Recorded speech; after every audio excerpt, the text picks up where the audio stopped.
And now, live at 7.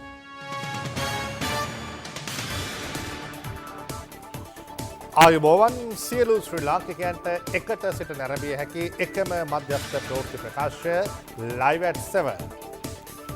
Live at 7 සමගින් අදත් ඔබට ඇත්ත කියන මම හරින්ද්‍ර ජයරාජ්. මම ඉෂාරා සමරසිංහ. අදත් මුලින්ම බලමු ප්‍රධාන පුවත් සිරස්තල.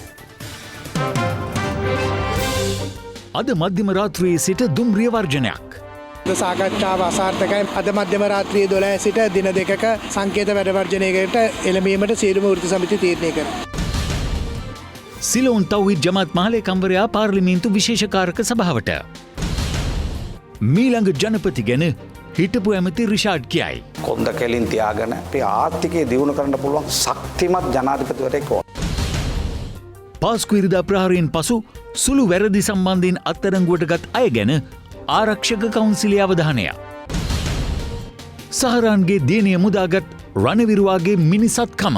ත්‍රස්තවාදියෙක්ගෙම දරුවෙක් කියන්න මම දන්නේ නැහැ. ජීවිතයක් බේර ගැනීමක් තමයි සිදු කරේ. අතිශයින්ම පුරුෂයින්ට පමණයි.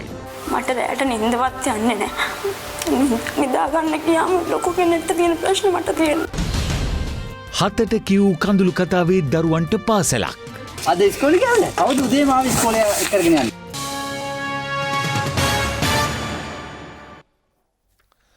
අද මධ්‍යම රාත්‍රී 12 සිට පැය 48ක සංකේත වැඩවර්ෂණයක නිරත වීමට දුම්රිය වෘත්තීය සමිතිය තීරණය කර තිබෙනවා. වැටුප් විෂමතා ඇතුළු ඉල්ලීම් කිහිපයක් මුල් කර ගනිමින් එම වර්ෂණය ක්‍රියාත්මක කරන බවයි වෘත්තීය සමිති නියෝජිතයන් ප්‍රකාශ කළේ. මීට පෙර අවස්ථා කිහිපයකදී මෙම දුම්රිය වෘත්තීය සමිති ව්‍යාපාරය ආරම්භ කිරීමට ඔවුන් බලාපොරොත්තු වුවත් බලධාරීන් සමග සිදු කළ සාකච්ඡාවලින් අනතුරුව මෙම දුම්රිය වර්ෂණය පැවැත්වීම කල් දැමුවා. ඒ අනුව තමයි අද මධ්‍යම රාත්‍රියේ 12 සිට පැය 48ක සංකේත වැඩ වර්ෂණයක නිරත වීමට දුම්රිය වෘත්තීය සමිති තීරණය කර තිබෙන්නේ. ඒ පිළිබඳ තොරතුරු Live at 7 අතරතුරදී ඔබට ගෙනෙන්නට අප සූදානම්. පාස්කු ඉරිදා ප්‍රහාරයට අදාළව සුළු වැරදි සම්බන්ධයෙන් අත්අඩංගුවට ගත් පුද්ගලයින්ට අදාළ පරීක්ෂණ කඩිනම් කරන ලෙස ජනාධිපතිවරයා උපදෙස් ලබා දී තිබෙනවා.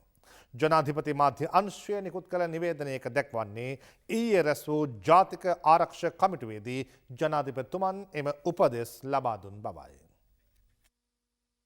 ජනාධිපති මෛත්‍රීපාල සිරිසේන මහතාගේ ප්‍රධානත්වයෙන් ඊයේ පස්වරුවේ ජනාධිපති ලේකම් කාර්යාලයේදී ජාතික ආරක්ෂක කමිටුව රැස්ව තිබෙනවා.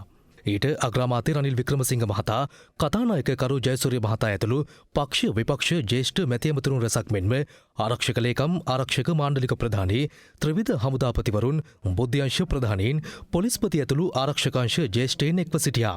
එහිදී රටේ ආරක්ෂක වැඩපිළිවෙල සහ වත්මන් තත්ත්වය සම්බන්ධයෙන් දීර්ඝ වශයෙන් සාකච්ඡාවට ලක්ව ඇති අතර ජාතික ආරක්ෂාව වෙනුවෙන් ගෙන යන වැඩපිළිවෙල පිළිබඳවද සමාලෝචනය කර තිබෙනවා. ආගමික උත්සව සහ මහජන හමුවීම් පැවැත්වෙන ස්ථානවල ආරක්ෂාව සහතික කිරීම සම්බන්ධයෙන් පියවර ගැනීමේ වැදගත්කමද ජනාධිපතිතුමා විසින් එහිදී පැහැදිලි කළ බවයි එම නිවේදනයේ දැක්වෙන්නේ. පාස්කුරිදා ප්‍රහාරයට අදාළව සුළු වැරදි සම්බන්ධයෙන් අත්අඩංගුවට ගත් පුද්ගලයන්ට අදාළ පරීක්ෂණ කඩිනම් කරන ලෙස ජනාධිපතිවරයා එහිදී උපදෙස් ලබා දී තිබෙනවා. මේ අතර ඉඩම් ගැටලු සම්බන්ධයෙන් තවත් සාකච්ඡාවක් අග්‍රාමාත්‍ය රනිල් වික්‍රමසිංහ මහතා ඇතුළු මැති ඇමතිවරුන් පිරිසකගේ සහභාගීත්වයෙන් ජනාධිපති ලේකම් කාර්යාලයේදී පවත්වා තිබෙනවා. එහිදී ජනාධිපති මෛත්‍රීපාල සිරිසේන මහතා පවස ඇත්තේ ජාවාරම්කරුවන්ට රටේ ඉඩම් විනාශ කර දැමීමට ඉඩ නොතැබිය යුතු බවයි. ඉඩම්වල අයිතිය පොදු ජනතාවට හිමිවිය යුතු අතර ඉඩම් ප්‍රතිපත්තියත් කඩිනමින් සම්පාදනය විය යුතු බවයි ජනාධිපතිවරයා එහිදී අවධාරණය කර ඇත්තේ. ප්‍රාදේශීය සභාව අද පොල්නතු වලට මේ රටේ කරලා තියෙන විනාශය ගැන හිතුවොත් එහෙම ප්‍රාදේශීය සභාවලට ඒ තියෙන බලය ගන්න ඕනේ. පොල්නතු කඩන්න ප්‍රාදේශීය සභාව දෙන බලය තමුන්නාන්සලා කරන්නේ ඒ බලය එහෙම්මම තියලා කුඹුරු හා වාර ඉඩම් හැරෙන්නට අනිකුත් ඉඩම්.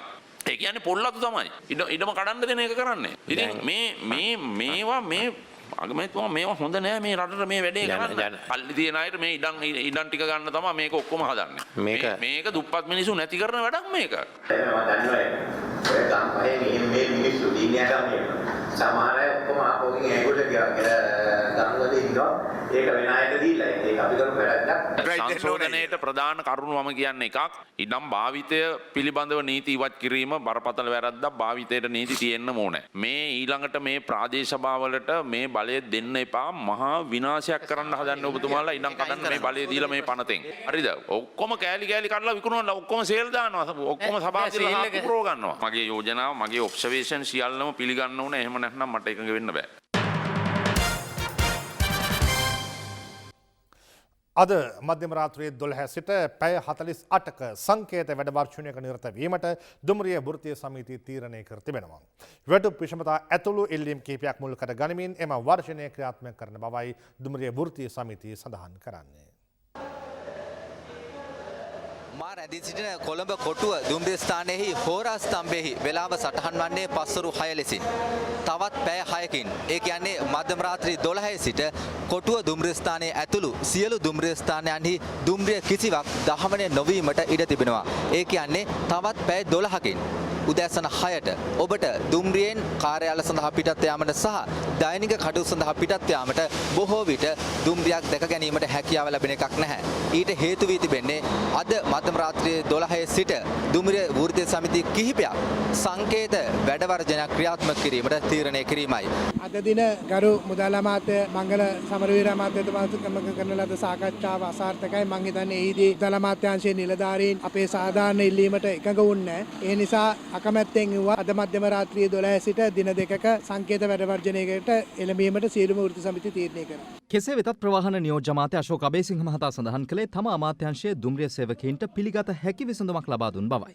සාකච්ඡාවට හොඳම ඉදාම සෝද සාකච්ඡා වුණා. අපි අවශ්‍ය දේ ඒගොල්ලන්ට කිව්වා. ඒගොල්ලන්ගේ එකට අපි කැමති වුණා. ගරු ප්‍රවාහන අමාත්‍ය අර්ජුන රණතුංග ඇමතිතුමාට සහ රාජ්‍ය අමාත්‍ය අශෝක අබේසිංහ ඇමතිතුමා අපි වෙනුවෙන් කතා කරා. නමුත් මේ අවස්ථාවේදී මුදල් අමාත්‍යාංශයේ නිලධාරීන් එම කිසිම දෙයකට අහුම්කම් දුන්නේ නැහැ. ඉතින් තවදුරටත් මෙවැනි තීරණයක ඉන්න බැරි හින්දා අපේ වෘත්ති සමිති ක්‍රියාමාර්ගයකට එළඹෙනවා. මේ දුම්රිය වර්ජනය සම්බන්ධයෙන් මගින් පළ කළ අදහස්. හැමදාම අපි මහපාරේ. ඔව් ඉතින් ඔක්කොමලා ඒතර අපහසුතාවයට පත් වෙනවා. ඉතින් දැන් දැනටමත් අපි ඔෆිස් වල යන කට්ටියට ගොඩක් හිර වෙලා ඉන්නවා. යා ගන්න දෙයක් නැත්. හරි වැරදි ඒගොල්ලෝ. තව අපි ගැන හිතන්න ඕනේ. රජය යටතේ පවතින සෙවණගල සහ පැල්වත්ත සීනිකම්හල් ඌන උපයෝගීතා පනත ඔස්සේ දයාගමගේ අමාත්‍යවරයාට පෞද්ගලිකව ලබා දීමට රජය උත්සාහ ගන්නා බව පවසමින් අද පාර්ලිමේන්තු පිවිසුම් මාර්ගයේ විරෝධතාවක් පැවැත්වුණා. ඒ මොනරාගල උග්ගොවින් පිරිසක් විසින්. පෙරවරුවේ පාර්ලිමේන්තු වටරවුමට රැස් වූ විරෝධතාකරුවන් පාර්ලිමේන්තු පිවිසුම් මාර්ගය ඔස්සේ ඉදිරියට පැමිණියා.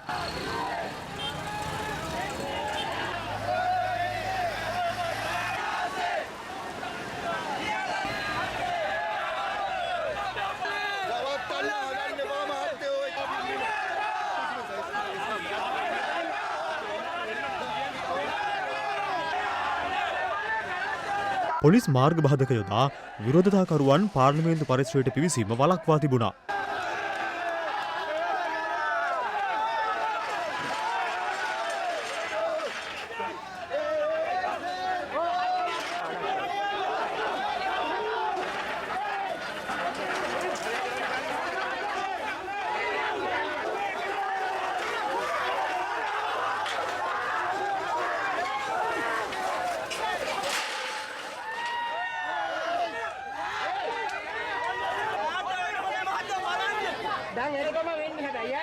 මේ ආයතනයෙන් රජයට බදු ගෙනවා මිස අපි රජයෙන් එක රුපියලක් අතරගත්ත මිනිස්සු නෙමෙයි. ගොවි පවුල් 4500ක්.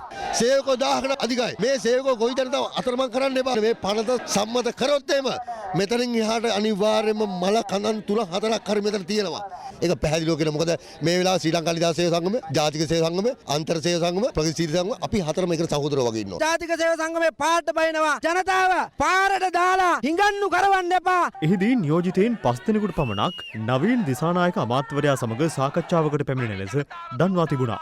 එම සාකච්ඡාවේදී වෘත්තීය සමිති නියෝජිතයින් පවසා ඇත්තේ යම් හේකින් සෙවණගල හා පැලවත්ත සේනිකම්හල් දයාගමගේ අමාත්‍යවරයාට පවරන්නේ නම් වහාම වැඩවර්ජන ක්‍රියාමාර්ගයකට එළඹෙන බවයි. ඔබ දුටු එම විරෝධතාවට හේතු වුණු ඌන ක්‍රියාකාරී ව්‍යවසායන් හෝ ඌන උපයෝජිත වත්කම් පුනරුදය සඳහා වූ පනත සංශෝධන සහිතව වැඩි ඡන්ද 22කින් අද පාර්ලිමේන්තුවේදී සම්මත වුණා. පනතට පක්ෂව ඡන්ද 91ක් ලැබුණු අතර විරුද්ධව ලැබුණු ඡන්ද සංඛ්‍යාව 69ක්. දැන් අප එම විවාදයේ වෙත යමු වනවා. රට හදන තැන ඌන ක්‍රියාකාරී ව්‍යවසායන් හෝ ඌන උපයෝගී යෝජිත වත්කම් පුනරුදය කිරීම ඉවත් කිරීමේ පනත කෙටුම්පත් දෙවනවර කියම මේ පනතේ අරමුණ තමයි 2011 මහින්ද රාජපක්ෂ මැතිතුමාගේ ආණ්ඩුවේ ව්‍යාපාර පවරා ගැනීමේ නීතියක් ගෙනාවා. මේ අය තමයි අපේ සිංහල ව්‍යාපාරිකව විනාශ කෙරුවේ. යමක්කම තියෙන මිනිසුන්ගේ දේපොළ පවරගෙන ඒව අද විනාශ කළා හරියා. මේ ව්‍යාපාර මේ පනත නිසා ආයෝජකයන් ලංකාවට ඒම අධෛර්ය කිරීමට මුල් වුණා. මම කියන්නේ මේ පනතෙන් ඔබතුමාලා කරන දේ කරන්න සෙවණගලයි පැල්වත්තයි ඉවත් කරලා මේක. බොහොම ස්තුතියි. ආණ්ඩුව බාර ගන්නවටත් විරුද්ධයි.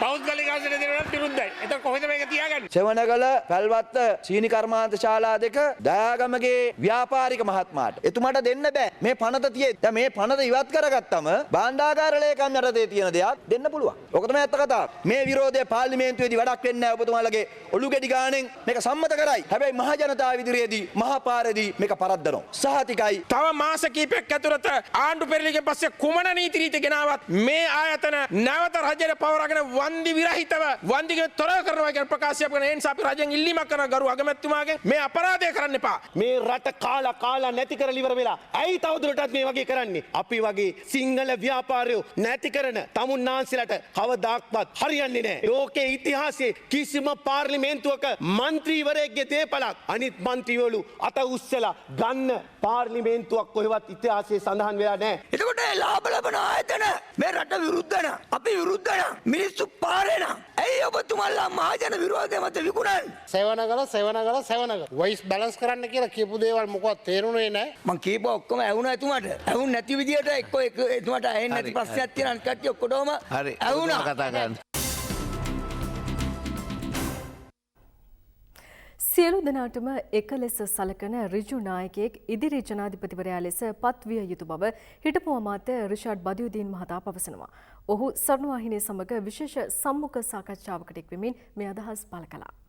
අමාත්‍යවරු දෙන්නෙක් තමන්ගේ තනතුරු බාරගත්තා. ඒ ගැන ඔබතුමාට මොන වගේ අදහසක් තියෙන්නේ? එළම මුස්ලිම් මන්ත්‍රීවරු හම්බෙලා සාකච්ඡා කරා. තීන්දුවක් කරා. පක්ෂ නායකයෝ ඉල්ලීමක් කරා නම් එතුමන්ලගේ අමාත්‍ය ධුරය බාරගන්න කියලා. දැන් ඔබතුමා කවදද මේ අමාත්‍ය ධුරය ආපහු ගන්නේ? දැන් අපි නිවැරදි කියලා ඔප්පුනුත් විතරයි අපි අනාගතයේ අමාත්‍ය ධුරය බාර ගන්නවද නැද්ද කියලා තීන්දුව කරන්න පුළුවන්. ඒ එනකන් අපි බාරගන්නේ නැහැ. ඔබතුමා හිතනවද ඔබතුමාට මේ නිර්දෝෂීභාවය ඔප්පු කරන්න පුළුවන් කියලා? 100% කිසිම සම්බන්ධයක් මට නැහැ. සම්පූර්ණ අසත්‍ය චෝදනාවක්. දේශපාලන වාසි බලාපොරොත්තු අය තමයි ඒක කරේ. ඇයි එතකොට ඔබතුමාට මේ සහරාන් එක සම්බන්ධතා තිබුණා කියලා වගේම අනිත් ත්‍රස්තවාදීන් එක සම්බන්ධතා තිබුණා කියලා තමයි චෝදනා කරන්නේ. සහරාන්ව මම ජීවිතේටම දැකලා නැහැ. ඡායාරූප ඉදිරිපත් කරන ඔබතුමා සහරාන් සමග සම්බන්ධතා තිබූ බවට සම්පූර්ණයෙන්ම මම ප්‍රතික්ෂේප කරනවා. මම තිහාරියේදී උත්සවයට ගිය වෙලාවදී ඒ පාසල් විදුකල්පතිවරයාගේ පින්තූර අල්ලගෙන සහරානුත් එක්ක මම ඉන්නවා කියලා බොරු ප්‍රචාරයක් ගෙනියනවා. ඔබතුමාට ආසන්නම චෝදනාව තමයි විමල් විරවංශ මන්ත්‍රීතුමා පාර්ලිමේන්තුවේ චෝදනා කරනවා මේ දෙමටකොඩ නිවසේදී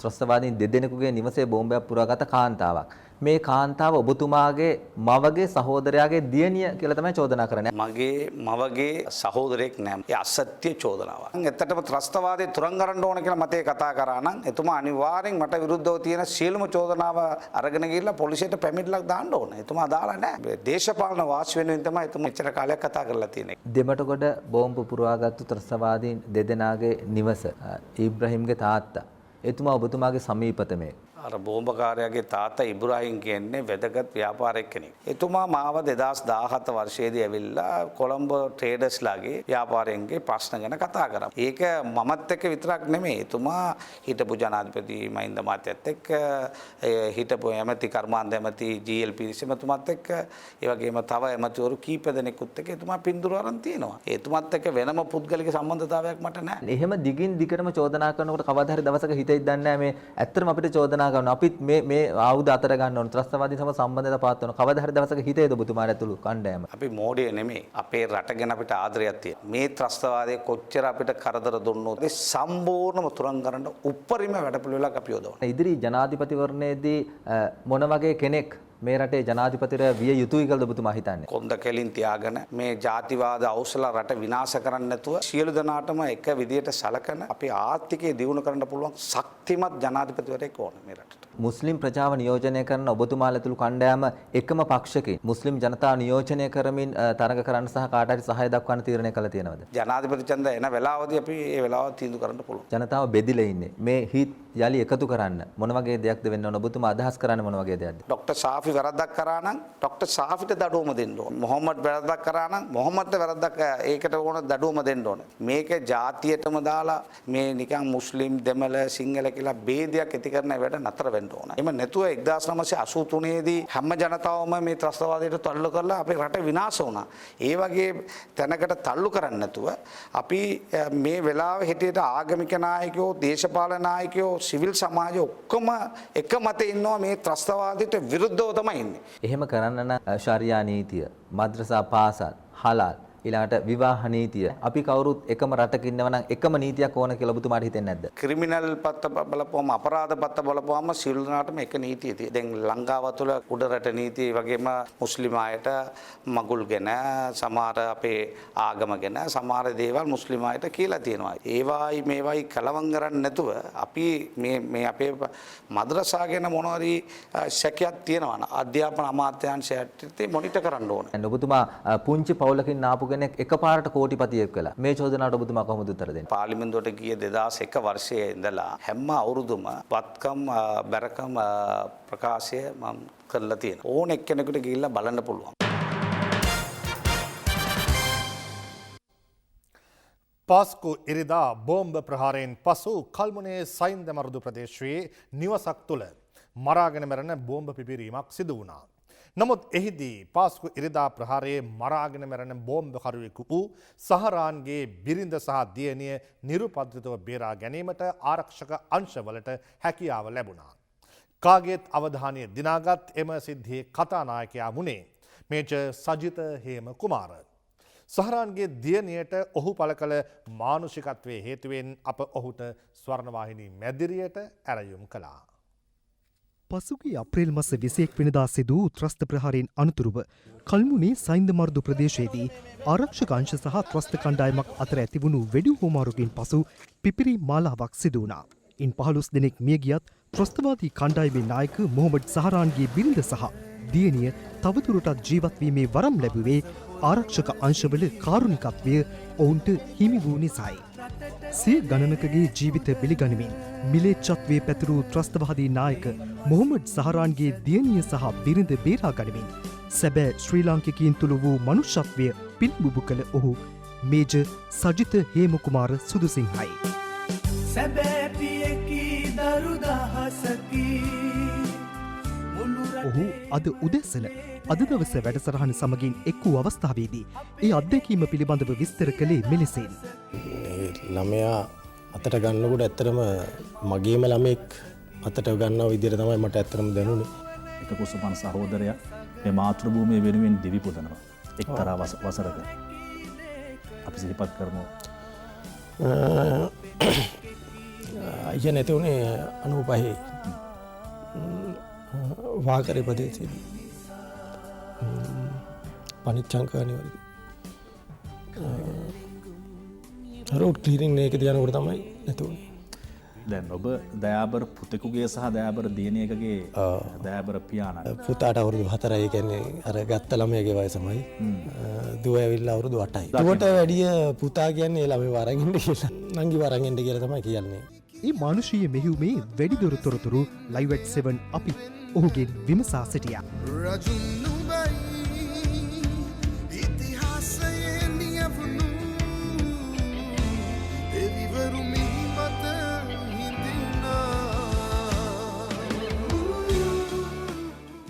ඔබට එදා කොහොමද හිතුනේ ත්‍රස්තවාදියෙක්ගේ දරුවෙක් බේරගන්න? ඇත්තටම මම දන්නේ නැහැ ත්‍රස්තවාදියෙක්ගේම දරුවෙක්ද මේ කියන්න මම දන්නේ නැහැ. මම ඒ අවස්ථාවේදී සිදු කරේ ජීවිතයක් බේරා ගැනීමක් තමයි සිදු කරේ. ඔබ ඒ වෙලාවේ දැනගෙන හිටියානම් ඒ මරාගෙන මැරෙන බෝම්බකරුවෙකු වූ සහරාන්ගේ දියණිය කියලා ඔබ ඒ දරුවා බේරගන්නවද? අනිවාර්යයෙන් මම කළ යුතු දෙයක්. ඔබ ඒ දරුවා දැද්දකින් ඔසවාගෙන එද්දී ඔබ කියනවා අම්මා වරුවාංග පයපඩ වෙන්ඩාම් කියලා ඔබ දෙමළ භාෂාවෙන් කියනවා. මං දන්න විදියට තමයි මං දෙමළ දන්න විදියට තමයි මං ඒ ළමයාට කිව්වේ අම්මා එනවා. ඒ ළමයාව සනසන්න ඕනේ. මොකද අම්මා නැතුව කවුරුත් යන්නේ නැහැ. පොඩි අවුරුදු 4ක් යන පොඩි ළමයෙක්. විවිධ ප්‍රතිචාර අපි දැක්කා සමාජ මාධ්‍යයන් ඔස්සේ ත්‍රස්තවාදියෙක්ගේ දියණිය බේරා ගැනීම සම්බන්ධයෙන්. මේ සම්බන්ධව ඔබට ලැබුණු ප්‍රතිචාර කොයි වගේද? සමහර ප්‍රතිචාර තිබ්බා බේරගන්න එපා කියන එක තිබ්බා. බේරගත්තා ඒක අනුමත කළා හොඳයි කියලා වෙලා. ප්‍රොෆයිල් පික්චර් එකට පවා දාලා තිබ්බේ මම අර ළමයාව අරන් එන එක තමයි දාලා තිබ්බේ. පාසල් කාලයේ ඉඳලා ශ්‍රී ලංකා යුද හමුදාවට බැඳෙන තුරු කාලවකවානුව ගැන අපි මතක් කරමු. මම පාසල් ගියේ කොළඹ තර්ස්ටන් විද්‍යාලයේ 2008 අගෝස්තු 11 වෙනිදා ප්‍රථම ප්‍රහාර වෙනකොට එතනටත් අහු වුණා. පුදුකුඩිරිප්පු රාජකාරී කරා. ඒකල්ලා තමයි කල්මුණ ප්‍රදේශයට දේවනානන්ද නිලධාරියශීට තුන්වන විජයබා පවුල රෙජිමේන්තුවට රාජකාරී බාර ගන්නවා. අපි සැබවින්ම මේ මුර දේවතාවුන්ට ණය ගැතියි. අපි ඔබෙන්නව පන ලබාමේ යලි උපන්නෙමු අද දිනේ. සිලෝන් තෞහිද් ජමාත් නායක අබ්දුල් රාසික් අද පාර්ලිමේන්තු තේරීම් කාරක සභාවට සාක්ෂි ලබා දීමට පැමිණියා. පාස්කු ඉරිදා ත්‍රස්ස ප්‍රහාරය සම්බන්ධයෙන් විමර්ශනය කරන පාර්ලිමේන්තු විශේෂකාරක සභාව අද රැස්වුණේ 7 වෙනි වරටයි. සිලෝන් තෞහිද් ජමාත් සංවිධානයේ මහලේකම්වරයා ඇතුළු මුස්ලිම් සංවිධාන කිහිපයක නියෝජිතයන් අද කාරක සභාව හමුවේ සාක්ෂි ලබා දුන්නා. අද පස්වරු 2:30ට ආරම්භ වූ කාරක සභාව හමුවේ ප්‍රථමයෙන් සාක්ෂි ලබා දුන්නේ සිලෝන් තෞහිද් ජමාත් සංවිධානයේ මහලේකම් අබ්දුල් රාසික් මහතායි. ඔබතුමා ISIS ප්‍රතික්ෂේප කරනවා. ඔව් සර්. එහෙනම් ප්‍රකාශ කළා තියෙනවා මේ ISIS ගැන කතා කරනකොට ඔබේ මයිල් කෙලින් වෙනවා කියලා ප්‍රකාශ වෙලා තියෙනවා. ඒක ඇවිල්ලා පදනම් විරහිත චෝදනාවක් සර්. ඒක 2014 අවුරුද්දේ 7 වෙනි මාසේ 12 ප්‍රසිද්ධ ISIS ප්‍රතික්ෂේප කරනවා.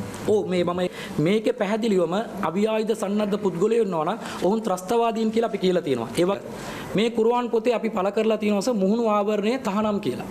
කාන්තාවන්ට 472 වන සටහනේ ජාතික ආරක්ෂාවට උවමනා කරන දේ අපි 2015 වසරේම කියලා ඉවරයි. මේ අපේ සංස්කෘතියට ගැලපෙන සුද්ධ වූ කුර්ආනේ. නමුත් මේක වැරදි කියලා හුවා දක්වන්න අදහස් කරන්නේ අර වැරදි අර්ථකථනයක් ලබා දීලා ඇතැම් අවස්ථාවදී කවුද ඒ වැරදි අර්ථකථන දීලා තියෙන්නේ? අපේ සංවිධානයේම නායකවරු තමයි. නම් කරන්නේ උලමා සංවිධානය. ඒ වගේම ඇතැම් දේශපාලකයෝ. ඔබතුමාලගේ පැරණි සම්ප්‍රදායික කට්ටිය ඔකට විරුද්ධයි. ඒක නමුත් ඒ උලමා සංවිධානයේ නිකුත් කරපු සුද්ධ වූ කුර්ආනේ තියෙනවා මූණු ආවරණය කරන්න ඕන කියලා. අනිවාර්යයි කියලා.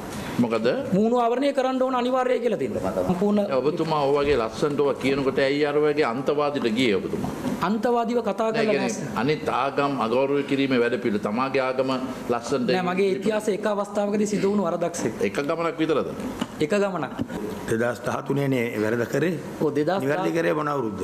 ආගම් සම්බන්ධයෙන් 2013 දී ප්‍රකාශ වුණේ. ඒ මාසෙම නිවැරදි කරගත්තා. ඒ මාසෙම ඒක නිවැරදි කරගත්තා 2013ම 5 වෙනි මාසේ 14 වෙනිදා. මුදම වයස කීයද? 36.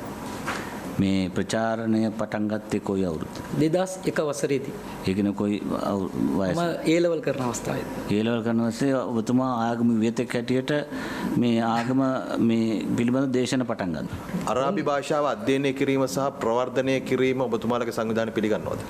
ඔව් අරාබි භාෂාව කියන්නේ අපි ඉස්ලාම් ධර්මයේ මූලාශ්‍රවල භාෂාව මුල් ඉගැන්වීම් තියෙන භාෂාව. ඒ බුද්ධ භාෂිතයට පාලි භාෂාව අවශ්‍ය වගේ අදාරන්න වටහා ගන්න අපේ මූලික ඒ ලේඛන වටහා ගන්න අපිට අරාබි භාෂාව වැදගත් ආගම වටහා ගන්නට ඍජු ලෙස. ඔව් නමුත් අරාබි භාෂාව ඉගෙන ගන්න එකයි හැම නගරයකම ගමකම තියෙන පුවරු අරාබි භාෂාවෙන් දාන එකයි දෙකක්. ඔව් නමුත් දැන් එක්සත් ජාතීන්ගේ සංවිධානයේ පිළිගත් භාෂා 6ක දෙවැනි තැන තියෙන්නේ අරාබි භාෂාවට. ඒක වැඩිම තියෙන භාෂාව මොකක්ද? එක්සත් ජාතික සංවිධානය. ඉංග්‍රීසි භාෂාව. එතකොට අපේ රටේ හැම එකම ඉංග්‍රීසියෙන් කරන්න ඕනද ඊට පස්සේ? නෑ එහෙම නෑ සමම. මේක නෑ. නෑ සර් එහෙම මම කියන්න ආවේ. අපේ රට අදාළ අපේ ජාතික භාෂාවල් පිළිගත්තේ විතරයි. දැන් අපි අරාබි සංස්කෘතියක් උදා වෙන එකට කැමති නෑ. කැමති? නැහැ. කැමති. දැන් අපේ ඇඳුම් වල පවාස ඒ සංස්කෘතිය අපි පෙන්නලා නැහැ නිසා අපිට වෙනම සංස්කෘතියක් අවශ්‍ය නැහැ. මේ උද්ඝෝෂණය කරන්න ඔබට කවුරු හරි අනුබල ආධාර දුන්නා? මම සහතික කරලා කියන්නන්ස කිසිදු රාජ්‍ය ආයතනයකින් හෝ බුද්ධියන්සයකින් හෝ හිටපු ආරක්ෂක ලේකම් ගෝඨාභය රාජපක්ෂ මහත්මයාගෙන් හෝ ඇයි එතුමාගේ නම කිව්වේ? එතුමාගේ නම කියන්නේ මේ ප්‍රශ්නේ සම්පූර්ණ වෙන්නත් ඉස්සෙල්ලා අහන්නත් ඉස්සෙල්ලා නෑ ඒකනේ සර් විවේචනය කරන්නේ නෑ මට ප්‍රශ්නයක් අහන්න දුන්නෙත් නෑ. ඔබ ප්‍රශ්නේ ඉවර වෙන්නත් ඉස්සෙල්ලා යම් යම් අය ආරක්ෂා කරමින් කතා කරනවා මේ මට බුද්ධියන්සයට නම් උදව් කරුවේ නෑ මට ආවල් මහත්මයා උදව් කරුවෙත් නෑ මට ආණ්ඩුවෙන් උදව් කරුවෙත් නෑ. මොකද ඔබට ලොකු උනන්දුවක් ඕනකමක් තියෙනවා වගේ යම් කිසි දෙයක් හංගන්න ඔබ සාක්ෂිය පෙන්වුම් කරන්නේ ඒකයි. නෑ සර් උනන්දුවක් සර් දැන් සර් අහනකොට කිව්වා මේ කවුරු හරි අනුබල දීමක් කරනවද කියලා. දැන් සාමාන්‍යයෙන් මගේ නම පාවිච්චි කරනකොටම සර් මගේ චරිතය ඝාතනයක් සිද්ධ වෙනවා මේ වැටුප් අරගෙන මම වැඩ කරනවා කියලා. එහෙම කවදාවත් කරලා නැහැ කියන එක මේක අවස්ථාවක් කරගන්න. PJ කියන තැනත්තා පිළිබඳව. ඔව් සර්. තමිල්නාඩු තෞහිද් ජමාත් වල ඒ සංවිධානයේ නායකයා ඒ තැනත්තා ශ්‍රී ලංකාවට ගෙන යාම සඳහා ඔබතුමන්ලා මොකක් හරි උත්සාහයක් ගත්තද? ඔව් අපි ශ්‍රී ලංකාවට මේ තමයි PJ නුලාද්දීන් කියන ඒ වියතානන්. නමුත් එතුමා මෙහාට ආගමික ප්‍රචාරවලට එන එකට විරුද්ධව විශාල ආందోලනයක් ඇති වුණු බව ඔබතුමා දන්නවද? ඒ ආందోලනයක් මහ ජනතාව අතර නැහැ. එක දේශපාලඥයෙක් පමණක් එයා වෙන නිකායකට අයත් පුද්ගලයෙක් එයාගේ සම්පූර්ණ උත්සාහයෙන් තමයි මේ PJ කියන ඒ පුද්ගලයාව සම්පූර්ණයෙන්ම මේ රටට ගෙන්නන්න ගොඩක් මේ අපිට එරෙහිකම් කරන්නේ. අපි මේ මම නම කිව්වට කමක් නැද්ද? ඔව් අසාඩ් සාලි කියන හිටපු ආණ්ඩුකාරතුමා හැම වෙලේම එයා මේ එයාගේ පුද්ගලික දේශපාලන න්‍යාය පත්‍රයක් ක්‍රියාත්මක කරගන්න අපි වීසා ගන්නවා ක්‍රමානුකූලව අපි මුස්ලිම් ආගමික කටයුතු දෙපාර්තමේන්තුවෙන් එයාගේ චරිත සාතිකය දීලා හැම දෙයක්ම කරගෙන එයා නෝට් එකක් දාලා ඉක්මනට ආරක්ෂක අමාත්‍යාංශය අරහා වීසා අවලංගු කරනවා. මේකට අපි නඩුවක් දැම්මා සර් මූලික අයිතිවාසිකම් නඩුවක් දැම්මා අපි.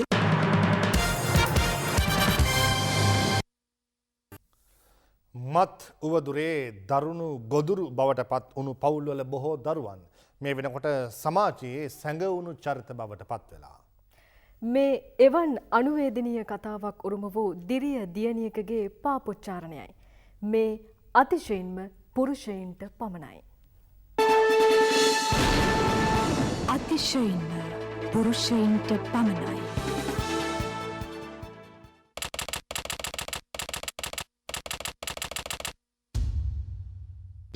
මම නොකරපු වරදකට මේ දුක් විඳින්නේ. මේක ඇත්තටම මේ වගේ දේවල් වලට මගේ සැමියාගේ යාළුකම නිසා මට මේ දෙයක් වුණේ. මේ වගේ මිනිස්සු එක්ක ආශ්‍රය කරන්නවත් එපා කියලා මම ඉල්ලනවා. ඒ තරම් මමත් මගේ ළමයා දුක් විඳිනවා.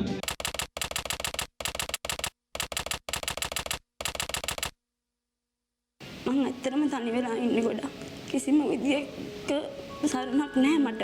කියන්නේ මගේ අම්මගේ සහෝදරයෝ වුණත් තාත්තගේ පැත්තෙන් වුණත් තාත්තගේ සහෝදරයෝ වුණත් කිසිම කෙනෙක් අපිව බලන්නේ නැහැ. අපි නොකන බේන අවස්ථා තියෙනවා. ඒ කියන්නේ මේ අපි මෙතන ඉන්නේ තනියම. කිසිම කෙනෙක්ගේ පිටක් නැහැ. අයින්ම කරලා තියන්නේ. මම මොන හරි දෙයක් කරොත් තමයි ඒ දෙයින් තමයි අපි මෙව වෙන්නේ. මගේ පවුලේ මමයි තව නංගිලා දෙන්නෙකුයි මල්ලා දෙන්න ඉන්නේ. තාත්තා ඉන්නවා. තාත්තා රැකියාවක් විදිහට කරේ 3 wheel hire කරපු එක. ඒක තමයි එයා මිනිස්සුන්ට පේන්න කරපු දෙය. ඒත් ඇතුලෙන් කුඩු වික්කා. මගේ අම්මා දැන් අඟුණ කරපු රැස්සේ බන්ධනාගාරේ ජීවිතාන්තය දක්වා සිරදඬුවම් විඳිනවා. දැනට අවුරුදු 9ක් වෙනවා. අම්මා නොදැනුවත් ඒ කට්ටිය ඇවිල්ලා ගෙදර හංගපු තැනින් ඒ මත්ද්‍රව්‍ය අරගෙන ගියේ. එතකොට ඒ හංගපු විත්‍යක් අපි දන්නේ නැහැ. තාත්තා තමයි ඒක හංගලා තියන්නේ. ඒකට තාත්තා අම්මා මෙහෙමම කොටු කරා. මොකද ඒක ලොකු ප්‍රමාණයක්. තාත්තා බය වුණා තාත්තට මොනාරි වෙයි කියලා. අම්මා අදටත් දුක් විඳින්නේ තාත්තා හින්දාමයි. මගේ අම්මා පොලිසියෙන් අරගෙන යද්දී මගේ මල්ලි හම්බෙන්න එන්නවා. මල්ලි හැතුලේදීම හම්බුණා අම්මට. අවුරුදු 5කින් පස්සේ ළමා කටයුතු කියලා මොකද්ද අධිකරණයකින් තමයි මට මල්ලිය බාර දුන්නේ. එයාට අවුරුදු 7යි. තාමත් ඒ නඩුව දිගටම යනවා. අවුරුදු 15ක නංගි කෙනෙක්, අවුරුදු 11ක නංගි කෙනෙක්, අවුරුදු 19ක ලොකු මල්ලි. එයා නම් ගොඩක් මත්ද්‍රව්‍ය ඇබ්බැහි වෙලා ඉන්නේ. මගේ තාත්තා එයාටත් හැම දෙයක්ම බොන්න පුරුදු කරලා තියෙන්නේ. තාත්තා අපිව බලන්නේ නැහැ පොඩ්ඩක්වත්. එයා ගොඩක් කරදර කරනවා, ගහනවා, කරනවා. මම දැන්ට ගෙදරින් එනවල දාලා තියන්නේ. අපි ඉන්නේ මේ පුංචි කෙනෙක්ගේ ගේක. ආටතක අතින්ද ගොඩක් ප්‍රශ්න තියෙනවා අපිට. මම ඕලෙවල් පාස් වෙච්ච කෙනෙක්. මට ඒරොල් ලියන්නවත් විදියක් තිබුණේ නැහැ. මගේ අම්මගේ ප්‍රශ්නේ මම ඉස්කෝලේම දැනගත්තා. මට යන්න එන්න බැරි වුණා ඉස්කෝලේට. මං ජොබ් එකක් කෙව්වා. මට හම්බුන්නේ නැහැ. හම්බුණා මට ඒකට යන්න විදියක් නැහැ. මට නම ලොකු නංගි කෙනෙක් ඉන්න හින්දා ඒ දෙන්නව මරන්න ඕනේ. මං කැමති නැහැ දෙන්නට කරදරයක් වෙනවට. මත්ද්‍රව්‍ය සහ වෙනත් විවිධාකාර හේතු මත දෙමව්පියන් දෙදෙනාගෙන් එක් අයෙකු හෝ දෙදෙනාම හෝ බන්ධනාගාරගත වීම සිදුවීම තුළ ළමා අයිතිවාසිකම් ප්‍රඥප්තිය යටතේ ළමයින්ගේ අයිතිවාසිකම් සම්බන්ධයෙන් විශාල වශයෙන් නීතියේ සුරක්ෂිතතාවයක් ලබා දීලා තියෙනවා. නමුත් ක්‍රියාත්මක වීම තුළ තියෙන ගැටලුකාරී තත්ත්වය හේතු කොටගෙන තමයි යම්කිසි ආකාරයකට ළමයි ලංකාව තුළ හිංසනයකට ලක් වුණත් ඒ සම්බන්ධව ප්‍රතිකර්ම ලැබිලා නැත්තේ. අම්මා ගොඩක් තාත්තට ආදරේ හින්දා ඒකට නම් තාත්තව කොටු කරලා නැහැ. තාත්තගේ තියෙන මනුස්සකමක් නැතිකම හින්දාම අම්මවත් ඇතුළට දැම්මයා. එයා ඊට පස්සේ එළියේ ඉඳලා අපිව බැලුවේ නැහැ. දැන් ඉන්න ගෙදරත් මේ ගොඩක් පිරිමි කට්ටිය එනවා.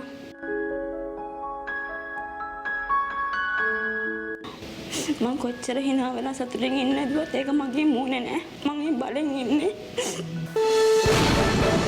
අතිශයින්ම පුරුෂයින්ට පමණයි. රටේ අනාගත පරපුර අධ්‍යාපනයෙන් සවිමත් කිරීම සඳහා සියලු වරප්‍රසාද ලබා දෙන බව සජිත් ප්‍රේමදාස අමාත්‍යතුමා සඳහන් කරනවා. යළිපිපිදෙන උදාගම්මාන වැඩසටහනින් රත්නපුර කහවත්ත බුංගිරියේ ඉදිවුණු කටුරොදගම අංග සම්පූර්ණ නිවාස 24කින් සමන්විතයි. දැන් මෙතෙක්කල් බලය කියන හැන්ද තිබුණේ අපේ අතේ. දැන් ඉස්සරහට බලය කියන හැන්ද ඔබලට එනවා. ඔබලාගේ විභාගයට අපි මුහුණ දෙනකොට අපි දන්නේ නැහැ අපේ දේශපාලන ගමන කොතනින් අතර වෙයිද කියලා. අපි සමත් වෙයිද අසමත් වෙයිද කියන එක පොදු ජන තීන්දුවක්. මේ රටේ ජනතාව තීන්දුව කරොත් රාජ්‍ය බලය කියන හැන්ද රණසිංහ ප්‍රේමදාසගේ පුතාට ලබා දෙන්නට ඕනයි කියලා. මම එක දෙයක් තමුන්නාන්සේලාට පොරොන්දු වෙනවා. 44 ලක්ෂයක් වූ අපේ රටේ පාසල් දූ දරුවන්ට නිල ඇඳුම් කට්ටල දෙකයි සපත්තු කුට්ටමකුත් ලබා දෙන යුගය අපි ආරම්භ කරනවා කියන එක මම මේ අවස්ථාවේ ප්‍රකාශ කරනවා. අපි දැනට ඔබෙන් සමුගන්නවා. යලි පුවත් මුණ ගැසීම රාත්‍රී 10:30ට ඔබට සුබ රාත්‍රියක්.